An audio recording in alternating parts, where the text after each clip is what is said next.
Hello दोस्तों, स्वागत है आप सभी का आज की क्लास में। आज इस वीडियो में हम बात करने वाले हैं पवार वंश के राजा मानसा के बारे में।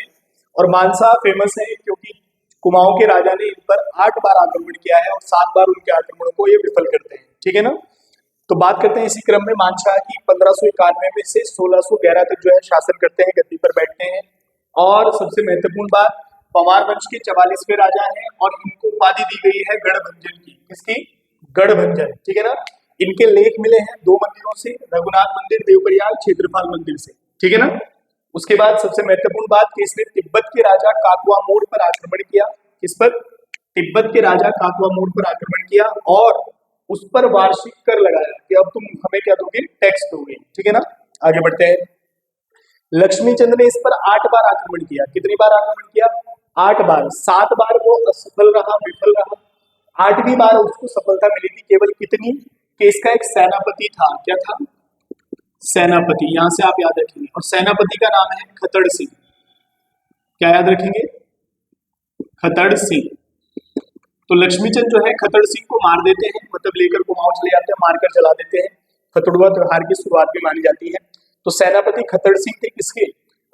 जो है मानशाह के, जो कि लक्ष्मीचंद के द्वारा मार दिए जाते हैं। यहाँ से बस केवल इतना आप याद रखिए, वो भी 8वें आक्रमण में ये प्रकरण मिलता है। ठीक है। उसके बाद एक यहाँ से ध्यान रखेंगे, इसका जो दरबारी कवि था वो कौन था? भरत कवि था। अब भरत कवि से आप 2 बातें ध्यान रखेंगे यहाँ पर। एक बात है कि भरत कवि ने जो है एक रचना की है मानवोदय काव्य। ठीक है ना। मानवोदय काव्य की रचना। ठीक है ना। किसने की है? भरत कवि ने मानवोदय काव्य की रचना की है। और इस मानवोदय काव्य में भरत कवि ने मानशाह को सूर्य के समान तेजस्वी और बलि और कर्ण से अधिक दानवान बताया है। तो ये आप ध्यान रखेंगे किसमें? मानवोदय काव्य में।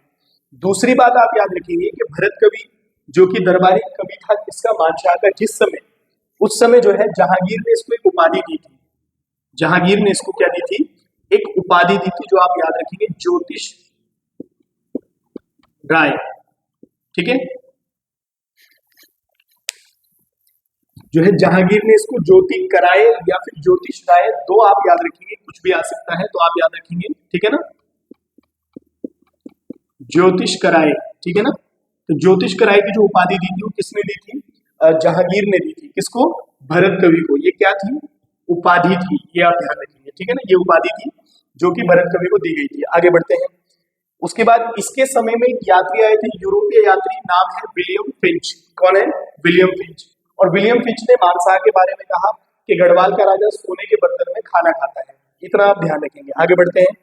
इसने अलकनंदा के तट पर मानपुर नगर बसाया। क्या बसाया? अलकनंदा के तट पर मानपुर नगर बसाने वाला राजा कौन है? तो मानशाह। ठीक है। आगे बढ़ते हैं। कालो सिंह भंडारी, जो कि माधो सिंह भंडारी के पिता थे, ये आप ध्यान रखेंगे। कालो सिंह भंडारी को स्वर्णिम विजेता की उपाधि दी थी। किसने दी थी? मानशाह ने दी थी। ठीक है। उसके बाद दूसरी बात आगे याद रखना है, इसने आधुनिक हरिद्वार की नींव रखी। किसकी? आधुनिक हरिद्वार की नींव रखी है किसने? मानशाह ने। अब देखो ध्यान से, इसके 2 पुत्र थे, एक का नाम था धामशाह और दूसरे का नाम था श्याम शाह। अब गद्दी पर जो बैठेंगे वो श्याम शाह बैठेंगे 1611 से 1631 तक। ठीक है ना। 31 तक बैठेंगे। अब प्रथम राजा है जो दिल्ली गया और जहांगीर के दरबार में। ठीक है ना। पहला पवार वंशी राजा जो दिल्ली गया और किस समय किसके दरबार में? तो जहांगीर के दरबार में दिल्ली गया था। ठीक है। दूसरा, पहला राजा है जिसका चित्र मिलता है, कौन है? श्याम शाह है। पहला राजा जो दिल्ली गया, पहला राजा जिसका चित्र मिलता है श्याम शाह का। उससे भी पहले आप याद रखेंगे, इसने पुनः जो है तिब्बत पर आक्रमण कर जो वार्षिक कर लगाया गया था उसको बढ़ाया था इसने, यानी कि ओल्ड टैक्स की जो मात्रा थी उसको बढ़ा दिया गया था। ठीक है। आगे बढ़ते हैं। इसके समय में एक यात्री आए थे, नाम है अंतोनिया द आंद्रे। ये पादरी जेसुएट अंतोनिया द आंद्रे, और ये पहला ईसाई है, प्रथम ईसाई। ठीक है। प्रथम ईसाई है, गढ़वाल में आया है। वो कहां पर आया था? श्रीनगर आया था। और किसके समय में? तो श्याम शाह के समय में आया था। ठीक है। आगे बढ़ते हैं। सिलसारी ताम्रपत्र मिलता है किसका? सिलसारी ताम्रपत्र मिलता है श्याम शाह का, जिसमें पता चलता है कि इन्होंने कुछ भूमि विश्वनाथ जोगी को दान दी थी।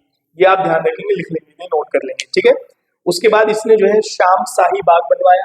श्याम शाह ने एक विलासी राजा था और ऐसा भी उल्लेख मिलता है कि इसकी 60 रानियां थी, लेकिन ये फिर भी निसंतान था, इसके पास कोई संतान नहीं थी।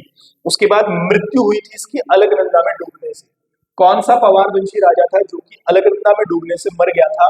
तो आप याद रखेंगे श्याम शाह, और ये प्रश्न पेपर में आया है, आ भी सकता है, ठीक है। और ऐसा भी पता उल्लेख मिलता है कि इसकी मृत्यु पर इसकी 60 रानी इसके साथ सती हुई थी। मेरी बात ध्यान से सुनना, इसकी 60 रानी इसके साथ सती हुई थी, और पहली बार जो है सती प्रथा का उल्लेख पंवार वंश में श्याम शाह के समय में ही मिलता है, ठीक है ना। अब हम बात करते हैं अगले राजा महीपति शाह की, जो कि बहुत ही महत्वपूर्ण है और जो है श्याम शाह के चाचा है, क्योंकि श्याम शाह के पास कोई संतान नहीं थी।